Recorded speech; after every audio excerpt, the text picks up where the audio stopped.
Hello my dear students, welcome back to Neelam's academy. I hope आप सब अच्छे होंगे और अपनी तैयारी लगातार कर रहे होंगे। स्टूडेंट्स, हम सामुदायिक विकास कार्यक्रम के बारे में पढ़ रहे थे। आज हम उसी टॉपिक को कंटिन्यू करेंगे और पढ़ेंगे कि ग्रामीण क्षेत्रों में जो जो समस्याएं चल रही हैं, सबसे पहले वो समस्याएं किस स्तर पर जाती हैं और उन समस्याओं के निवारण हेतु कौन कौन कार्य करता है और किस किस तरीके से कार्य चलता है। तो सबसे पहले हम पढ़ेंगे कि सामुदायिक विकास योजना का संगठन क्या है, किस किस स्तर पर सबसे पहले कार्य चलता है, तब जाकर के वो गांव में पहुंचता है। कौन? सामुदायिक विकास कार्यक्रम, जो ग्रामीण क्षेत्रों को कह लीजिए सर्वांगीण विकास हेतु चलाया गया है। उसके बाद सबसे पहले आता है केंद्रीय स्तर। किस स्तर पर? केंद्रीय स्तर पर। सबसे पहले सामुदायिक विकास कार्यक्रम हमें किस तरीके से चलाना है, तो सबसे पहले जो सोच विचार, जो योजना बनाई जाती है वो केंद्रीय स्तर पर बनाई जाती है। और सबसे पहले जो कह लीजिए कि सामुदायिक विकास का जो सुझाव है, या कह लीजिए सबसे पहले जो विचार दिया गया था वो केंद्रीय स्तर पर ही दिया गया था कि हमें ग्रामीण क्षेत्रों में जो जो समस्याएं चल रही हैं उनका निवारण किस तरीके से करना है। तो ये सबसे पहले केंद्रीय स्तर पर सामुदायिक विकास कार्यक्रम पर कार्य चलता है। उसके बाद राज्य के स्तर पर, या कह लीजिए राज्य स्तर पर, फिर उसके बाद जिला स्तर पर कार्य चलता है। उसके बाद खंड स्तर पर सामुदायिक विकास कार्यक्रम आता है। फिर जाकर के ग्रामीण स्तर पर, या कह लीजिए गांव में जाकर के पहुंचता है और ग्रामीण क्षेत्रों की समस्याएं सुलझती हैं। तो सबसे पहले हम पढ़ लेते हैं केंद्रीय स्तर। तो केंद्रीय स्तर पर क्या क्या कार्य चलते हैं, तो सबसे पहले इसमें पॉइंट लिखा हुआ है, वहां ऊपर देखिए, कार्यक्रमों की रूपरेखा। ग्रामीण क्षेत्रों में क्या क्या समस्याएं चल रही हैं, क्या क्या वहां की आवश्यकताएं हैं, तो वो जो रूपरेखा तैयार की जाती है वो किस स्तर पर की जाती है? केंद्रीय स्तर पर तैयार की जाती है। और सेकंड पॉइंट इसमें दिया गया है धन की व्यवस्था। वही जब सामुदायिक विकास कार्यक्रम चलाया जाएगा, या कह लीजिए कोई भी कार्यक्रम चलाया जाता है, तो उसमें धन तो खर्च होता ही है। तो सामुदायिक विकास कार्यक्रम में जो धन की व्यवस्था की जाती है वो किस स्तर पर की जाती है? केंद्रीय स्तर पर। केंद्र गवर्नमेंट धन देती है, पैसा देती है कि आप ग्रामीण क्षेत्रों में जाइए और ग्रामीण क्षेत्रों में जो भी आवश्यकताएं हैं, जो भी समस्याएं चल रही हैं, उनका निवारण कीजिए। उसके बाद है आवश्यकता अनुसार परिवर्तन में मूल्यांकन करना। भाई जो समस्याएं चल रही है उनका समय समय पर, या कह लीजिए जब भी हमें आवश्यकता पड़ती है तो हम उसमें परिवर्तन भी ला सकते हैं। सामुदायिक विकास कार्यक्रम जो चल रहा है उसमें हम समय समय पर और आवश्यकता पड़ने पर परिवर्तन भी ला सकते हैं, स्थिति को देख करके कि हमें इस स्थिति के अनुसार अब हमें इस योजना में परिवर्तन करना है।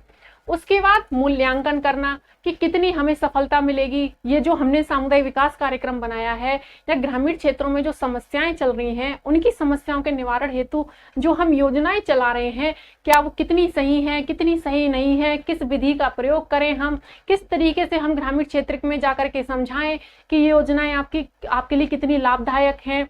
तो ये जो मूल्यांकन है वो किस स्तर पर हो जाता है? वो केंद्रीय स्तर पर ही हो जाता है। तब जाकर के योजना बाहर आती है राज्य के स्तर पर, जिला स्तर पर, खंड स्तर पर और ग्रामीण स्तर पर।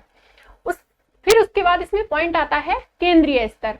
तो केंद्रीय स्तर पर एक केंद्रीय समिति बनाई जाती है, जिसे क्या कहते हैं? राष्ट्रीय विकास परिषद भी कहते हैं। एक समिति बनाई जाती है, या कह लीजिए इसमें बहुत सारे लोग होते हैं, उसी को हम केंद्रीय समिति कहते हैं और इसे राष्ट्रीय विकास परिषद भी कहते हैं।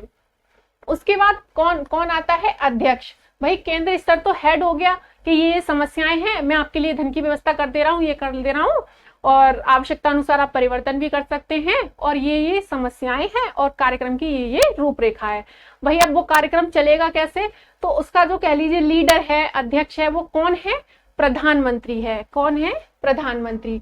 उसके बाद आता है सलाहकार। तो सलाह किससे ली जाती है? लोकसभा से। किससे ली जाती है सलाह? लोकसभा से, कि भाई ग्रामीण क्षेत्रों में ये समस्याएं चल रही हैं, इस क्षेत्र में हमें कार्य करना है, हमें सलाह दीजिए कि हमें किस किस तरीके से कार्य करना है। तो सलाह देने का काम कौन कर रही है? लोकसभा कर रही है। इसमें कुछ लाइन दी गई है, वो क्या है? सलाह अनुसार कार्यक्रमों की रूपरेखा तैयार करना। पहले रूपरेखा जब बनाई जाती है जब इनसे लोकसभा से सलाह ले ली जाती है कि भाई ये समस्याएं चल रही हैं गांव में और हमें ये कार्य चलाना है, तो लोकसभा सलाह देती है कि आप इन समस्याओं का ऐसे निवारण हेतु योजना पर काम कर सकते हैं। तो इसकी सलाह के अनुसार ही रूपरेखा तैयार की जाती है। किसकी? सामुदायिक विकास कार्यक्रमों की। उसके बाद है अधिकारी स्तर पर वही अध्यक्ष मिल गया, सलाहकार मिल गया कि योजना पे हमें इस तरीके से कार्य करना है। अब अधिकारी स्तर पर योजना पहुंचती है तो कौन कौन से स्तर होते हैं वो? सबसे पहले है कृषि मंत्रालय। कृषि मंत्रालय में भी कृषि मंत्रालय से कृषि मंत्री होते हैं कि कृषि क्षेत्र में हमें किस किस तरीके से कार्य करना है, कृषि क्षेत्र को हमें किस किस तरीके से उन्नति पर ले जाना है या कह लीजिए उन्नत बनाना है। उसके बाद है सामुदायिक विकास मंत्रालय। सामुदायिक विकास मंत्रालय से भी एक मंत्री होता है। उसके बाद है सहकारिता मंत्रालय, यहाँ से भी मंत्री होता है। उसके बाद है पंचायत मंत्रालय। तो ये सभी मंत्री मिलकर और प्लस योजना आयोग के सदस्य मिलकर योजना पर काम करना स्टार्ट कर देते हैं। उसके बाद है समन्वय समिति। समन्वय समिति क्यों बनाई जाती है?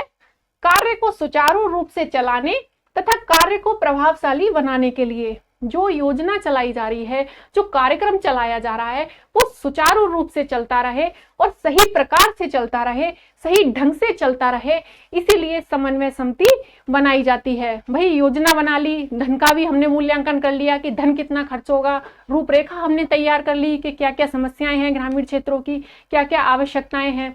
उसके बाद कार्य सुचारू रूप से चलता रहे और कार्य कैसा हो, प्रभावशाली हो, सही ढंग से चलता रहे, उसके लिए समन्वय समिति बनाई जाती है।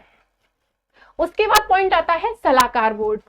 कौन है? सलाहकार बोर्ड। अब सलाहकार बोर्ड में क्या है? इसमें विभिन्न मंत्रालय के मंत्री सहयोग देते हैं।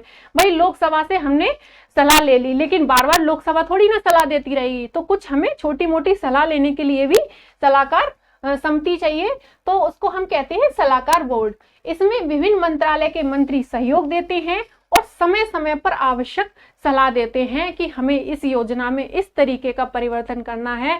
भाई हम ग्रामीण क्षेत्रों में इतनी समस्याओं को समझ के गए हैं, अब क्या पता और समस्याएं हमें वहां देखने को मिल जाए, तो हमें आवश्यकता अनुसार उसमें परिवर्तन भी करना पड़ेगा। तो वो जो सलाह है वो कौन देता है? सलाहकार बोर्ड देता है। सलाहकार बोर्ड में जो मंत्री सहयोग देते हैं किस किस मंत्रालय के होते हैं? वो खाद्य मंत्रालय है, खाने की व्यवस्था हमें ग्रामीण क्षेत्रों में किस तरीके से करनी है। उसके बाद है वित्त मंत्रालय, धन की व्यवस्था। उसके बाद है शिक्षा मंत्रालय, भाई शिक्षा किस प्रकार से ग्रामीण क्षेत्रों में चल रही है, कितना हमें शिक्षा में सुधार करना है, किस स्तर पर हमें व्यापक रूप से प्रचार प्रसार करना है। उसके बाद है स्वास्थ्य मंत्रालय, भाई ग्रामीण क्षेत्रों में क्या क्या बीमारियां फैली हुई हैं, तो ये सब मंत्रालय मिल करके आवश्यकता अनुसार परिवर्तन कर सकते हैं या कह लीजिए सलाह दे सकते हैं कि ये गांव में समस्याएं चल रही हैं और हमें इतना परिवर्तन करके आगे हमें योजना पर काम करना है। तो ये आई होप मैंने जो भी आपको समझाया वो अच्छे से समझ आया हो कि सबसे पहले सामुदायिक विकास कार्यक्रम जो योजना बनाई जाती है वो सबसे पहले किस स्तर पर बनाई जाती है? केंद्रीय स्तर पर बनाई जाती है, तब जाकर के वो आगे कार्य करती है। जैसे कि केंद्रीय स्तर है, सबसे पहले केंद्रीय स्तर पर, फिर राज्य के स्तर पर, फिर जिला स्तर पर, फिर खंड स्तर पर, फिर जाकर के वो योजना गांव में पहुंचती है और फिर गांव वालों की समस्या का निवारण किया जाता है। तो मैंने जो भी आपको सही और सटीक सरल भाषा में समझाया है वो आपको अच्छे से समझ आया हो। नेक्स्ट वीडियो स्टूडेंट्स आपको बहुत जल्दी प्रोवाइड करा दिया जाएगा। Thank you students.